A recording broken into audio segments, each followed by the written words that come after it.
Halo teman, masih denganku dan Aga. Ini sesi yang ketiga. Gak, apa sih yang kalian lakukan saat kalian susur sungai? Aku cerita sedikit tentang itu ya, latar Boleh. belakangnya. Dulu aku kan di bengkel teater Rendra, berkesenian, teater apa.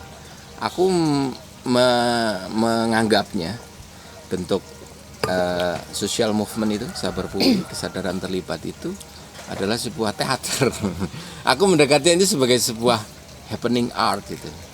Semuanya adalah aktornya.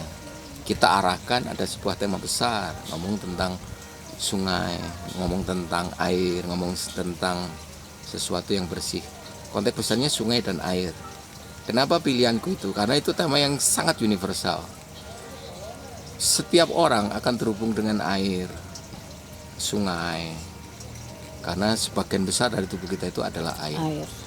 Tidak peduli agamamu apa, pilihan partai politikmu apa, hobimu apa. Pada saat kamu abai terhadap air dan sungai itu, kamu akan terdampak. Itu jelas. Betul. Ininya itu, kata kuncinya sebetulnya di situ. Makanya lebih mudah masuk dan membuat itu gerakan sosial yang tiba-tiba diapresiasi dan direspon oleh banyak orang. Dan itu gerak itu aku nilai itu sebagai sebuah happening art. Sebuah konsep pertunjukan yang ini, bayangin tuh teman gue, kamu kalau dibangun itu pertunjukannya real ya. Iya, kamu ngapain aja tuh? Ya itu bentuk kesenianku, ya itu panggungku, itu teaterku hari ini. Istilahnya Rendra itu sesuatu yang manjing ingkahanan, sesuatu yang masuk dalam kontekstualitas. Kalau aku hanya sekedar menjadi aktor atau aku sutradara teater, kayaknya banyak orang yang melakukan itu. Dampaknya ya mungkin terkenal, panggung yang mewah ini ya. Panggungku ya di sungai, panggungku elemen-elemennya adalah sampah-sampah itu. Lah aku menarasikan itu baik dalam tulisan ataupun dalam bentuk audiovisual. Itu yang disebar-sebarkan. Awalnya sebetulnya Sabar Spungli itu atau gerakan kesadaran terlibat itu adalah camp. Kita mau bikin pentas camp gitu, terus kita ngomong tentang penyadaran lingkungan. Tetapi pra event itu aku kan sosialisasi ya ke beberapa teman, ke beberapa komunitas gitu. Kita mau bikin ini. Yuk, kita bikin yuk pra acara itu menuju ke itu tahun 2017 tuh September 2017. Kita bikin yuk tiap minggu kita sambil sosialisasi kita bikin gerakan bersih-bersih sungai yang ada di sekitar kita. Nanti goalsnya kita mau bikin camp di Arboretum dan di Coban Talun namanya itu. Ada camp, ada pertunjukan musik, makan bareng sambil kita ngobrol-ngobrol soal persoalan persoalan lingkungan kita, utamanya air dan sungai.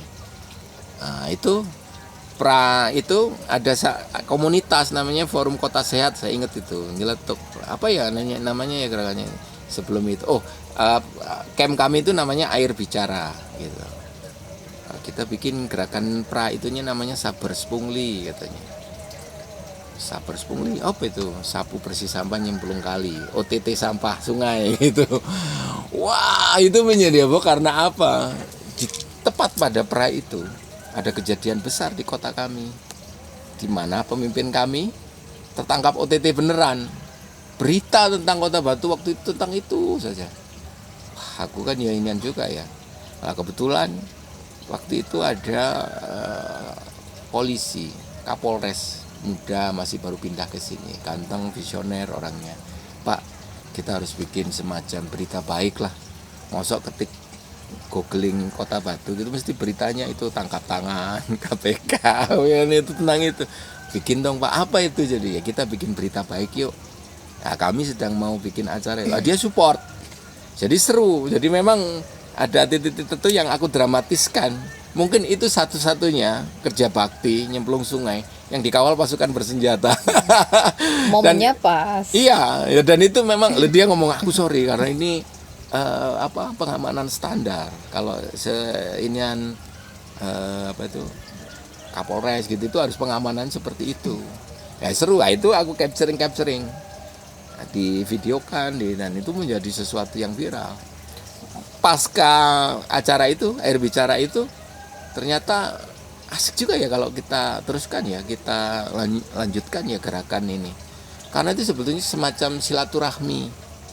Kami datang ke desa itu, kita izin ke kepala desanya, komunitas, Pak kita mau kerja bakti nih, mau bersih sungai yang ini yang dialiri, baik penunjangnya Sungai Berantas atau Sungai Berantas yang melewati desa itu. Mereka seneng rata-rata gitu. Mereka dilibatkan nggak? Dilibatkan. Kami selalu sowan ke kepala desa nantilah. Kami itu tiap ini tuh dibantu. Kan sampahnya dari sampah yang kalau truk sampah itu sekitar 6 ton kalau full awalnya. Satu truk sebanyak itu. Iya. Sampai itu disupport kami oleh Dinas Lingkungan Hidup Kota Batu. Terus juga itu dianggap sebagai bentuk mitigasi bencana, pra bencana. Kami disumbang oleh BPBD, Badan Penanggulangan Bencana. Nah, itu disumbang sembako kadang-kadang. Itu yang kami serahkan ke desa. Pak, kami ini nanti ini bahan kalau berkenan untuk dimasakkan oleh ibu-ibu gitu. Kadang-kadang kan cuma mie, beras, standar gitu ya. Tapi yang hadir prasmanan karena lainnya ditambahi. Nah, iya, wah itu menyenangkan sekali tuh. Peristiwa begitu itu menyenangkan sekali. Wali kota yang kan mau datang, pejabat ini datang,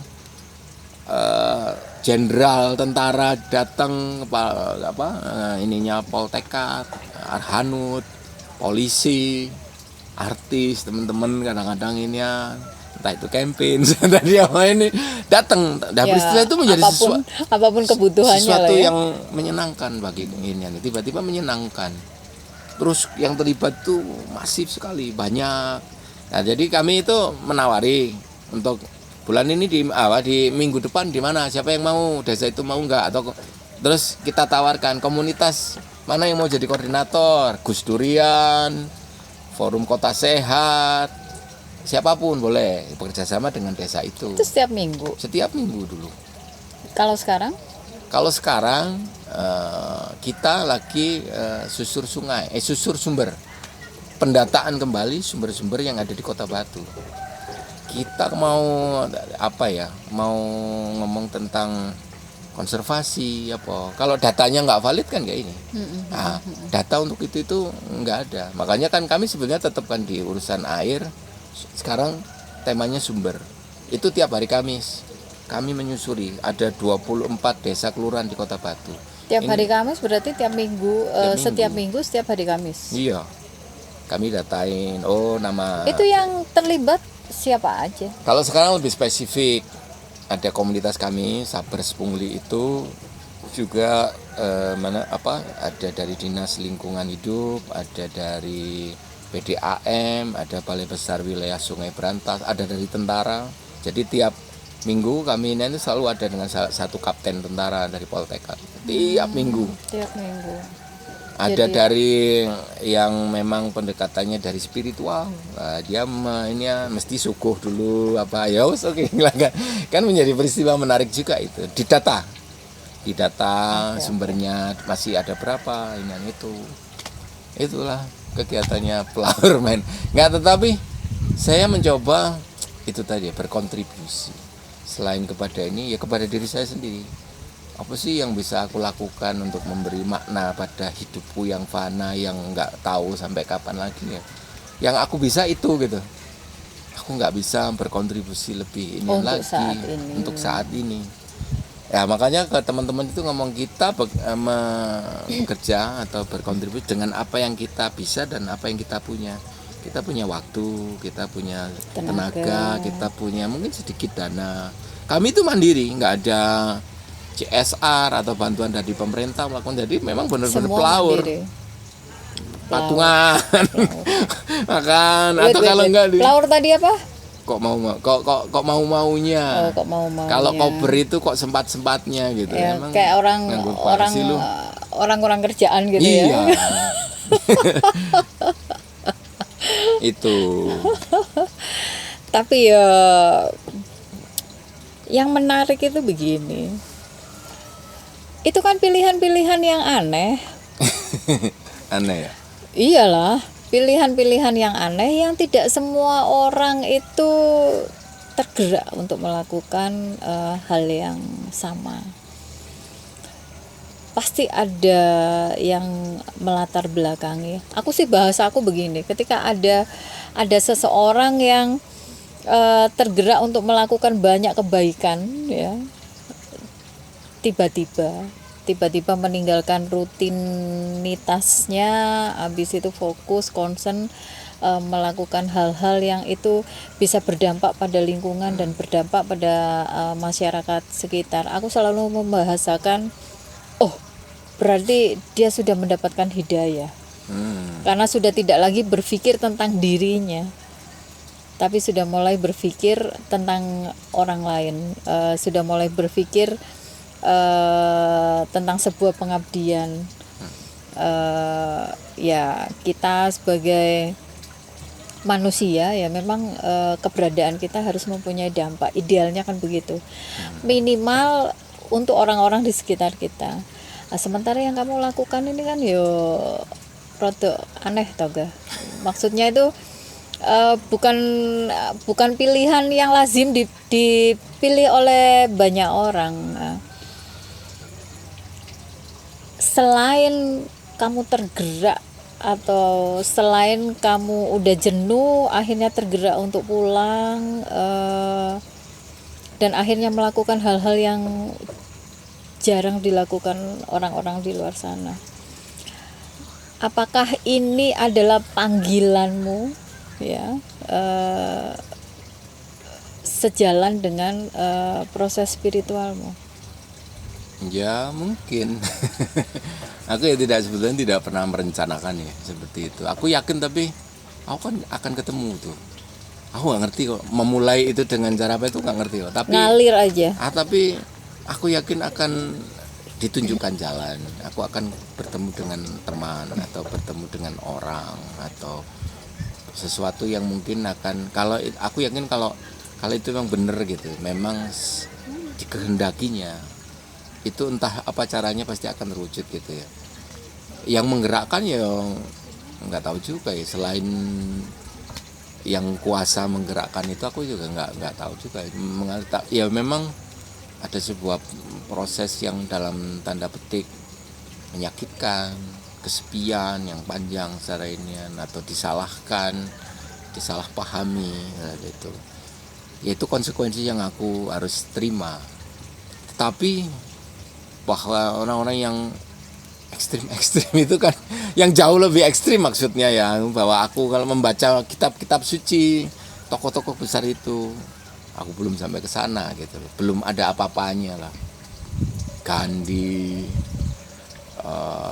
Siddhartha Gautama, Muhammad, Yesus, itu kan orang-orang yang pilihannya ekstrim betulnya di zaman itu, yang tidak dipahami, yang tidak ini. Tetapi waktu yang akan tiba-tiba, oh itu tuh yang ini.